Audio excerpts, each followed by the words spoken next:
Okay, so we've covered the fall of the Moorish Empire all the way to Othello the Moor and his fall, which leads to the age and exploration of the New World, from Christopher Columbus all the way to Hernan Cortez, conquering the Aztecs.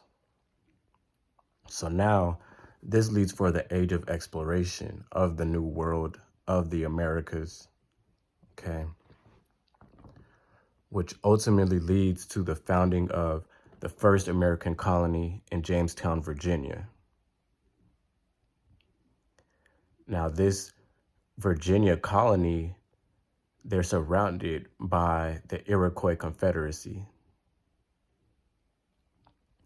And this is how, and within this confederacy, you have the Powhatan Indians. Okay. So this is how you get the story of Pocahontas and Pocahontas marrying John Smith, and the stories of Lewis and Clark and their explorations of this new world. Okay. So now you have these different colonies forming, from New Amsterdam and the Dutch, which turns into New England, okay, to William Penn in Pennsylvania and the Quakers, from North Carolina to South Carolina, okay, from New England. So you ultimately have the formation of these 13 colonies, which were considered British territories up until this point. So in the case of Virginia, they're surrounded by these Powhatan Indians of the Iroquois Confederacy. So they're trying to learn how to survive while also fighting the local natives. So ultimately, they're able to sell these tobacco crops. And this really becomes a major cash crop. And ultimately, these Virginia colonists are able to rely on the wealth from these tobacco plants through trade through, back to Britain and just throughout the world. So as this wealth grows throughout Virginia and throughout these colonies, now they start to rely on slaves. Okay, so from 1609 and then in 1619, that's when you get the first slaves actually landing in America. Okay. But, okay, so that is 1619, where you get the first slaves in America. Okay. But those weren't the first slaves in the whole Americas, because, by percentage, America I believe it was about 8% of the whole slave trade. But a majority of the slaves were really throughout these Caribbean islands of Jamaica, Cuba, okay, Hispaniola, and Brazil. So most of the slaves had went through to those areas. And also, before this time, since the 1400s and the conquest of Granada and those Moors, Portugal started to also explore the African coast. So since the 1400s, these Portuguese started to slave trades, started to trade slaves. Okay, so this is where you start getting the royalty being captured and taken back as gifts to Portugal and Spain. And ultimately, this triggers a desire for more.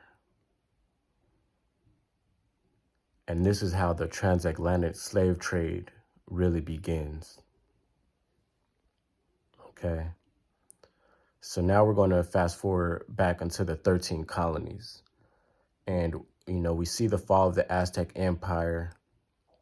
And now we see how these 13 colonies are clashing with the local natives, these Cherokees, these Creeks, the Iroquois Confederacy, the Algonquin Indians, okay? So now you have a situation where they're bringing in slaves from Africa, but also a lot of these natives are being enslaved as well. And this is where you get a lot of mixture of Black natives, former Aztecs, and Africans being mixed together, okay? And many of these people were really royalty.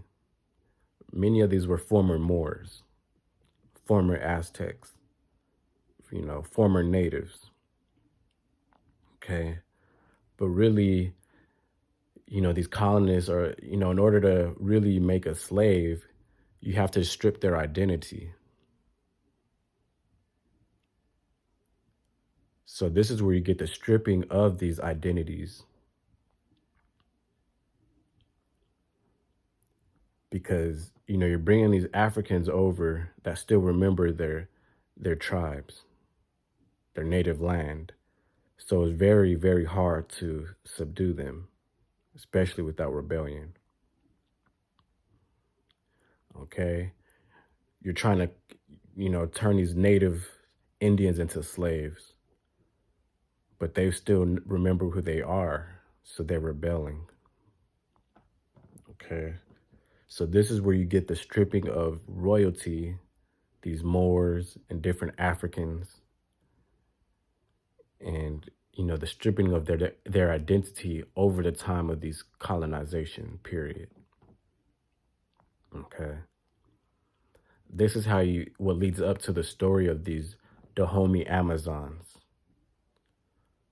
fighting against the local African tribes and capturing them to fund, to gain wealth and guns for the slave trade. Funding these Portuguese and these British, just the whole transatlantic slave trade. Okay. Now there's a demand for slaves, whether it's for reasons of labor or luxury, whichever reasons, the demand for slavery is increasing. Okay. So now we're going to go back to these 13 colonies. So these 13 colonies are now relying more on slave. Now they're getting they're developing these cash crops. And ultimately, these 13 British colonies are developing their own identity. Okay. But also you have the French, which has many territory from Canada. So you have these 13 British colonies, but you also have the French trying to expand further south into America from Canada, and this ultimately results in a clash between the French and these 13 British American colonies, which leads us to the French and Indian War. Okay.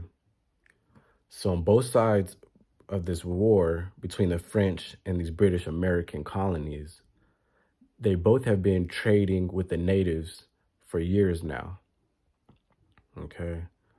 So both sides are able to recruit many of these native tribes to help them out in this war. Okay. So ultimately, this leads to the French and Indian War. And this war is where you get the story of George Washington leading these 13 colonies, which ultimately forms into the Continental Army. Okay. So you have these Americans battling the French around the Ohio River, which leads to the Mississippi River. Okay. But these British colonies, they still need some help fighting the French. So that's where you get William Pitt this British man funding these British Americans in their war, which really, and that ultimately is what helps them, these British colonies, beat the French from expanding. Okay. So now William Pitt and the British incur a lot of debt from this. They took a lot of expenses to help these American British colonies win this war. So that is what results in the rising of taxes from the British in order to recuperate these costs from that war. Okay. So really, a lot of these colonists had came over to leave Britain for freedom from the kingdom, for religious freedom and tolerance, for freedom from the aristocracy. Okay. An aristocracy where the top people weren't even taxed and only the poor were taxed. An aristocracy where only the top people can own land and have actual power. And also, of course, for religious freedom and freedom of speech. Okay. So this is where you get the identity of these Americans forming their own identity separate from these Britons. And now with the rising of taxes, now that's really starting to cause tensions. But the British still feel as though they have jurisdiction in these American territories. And they still have many of their troops over here, okay, protecting their own British interest. And this leads up to the Revolutionary War, the American Revolutionary War against the British, okay? And this ultimately leads up to the Boston Tea Party, because the British, they're raising taxes on many things, on stamps, on cards. They're taxing everything. And so there's, including the tea, which is apparently very important to them back then. Okay. So that's what leads to this Boston Tea Party, where you have these Americans who dressed up as Native Indians, Native Americans, and they board this British ship, which was importing tons of tea. And they throw this tea overboard as a protest. Okay. So this really triggers the British. And this is what starts the American Revolutionary War of these 13 colonies against the British. This is where you get the blue coats against the red coats. But now, since George Washington has made his name for himself from the French and Indian Wars, now he's much older when it's time for the Revolutionary Wars. But he's very renowned by now. So he's chosen to lead this Continental Army against the British forces. Okay. Also, there's slaves that join the American side and also the British side. The Britons telling these slaves, you join us, you'll be able to get freedom. And ultimately, George Washington relies on the slaves as well and tells them the same thing. You join us, you get to earn your freedom. Okay. So now you have the situation where these 13 colonies are going to, there's different clashes, there's different battles throughout America against the British.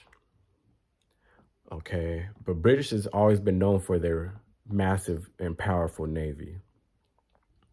So ultimately, these American 13 colonies they rely on an alliance with France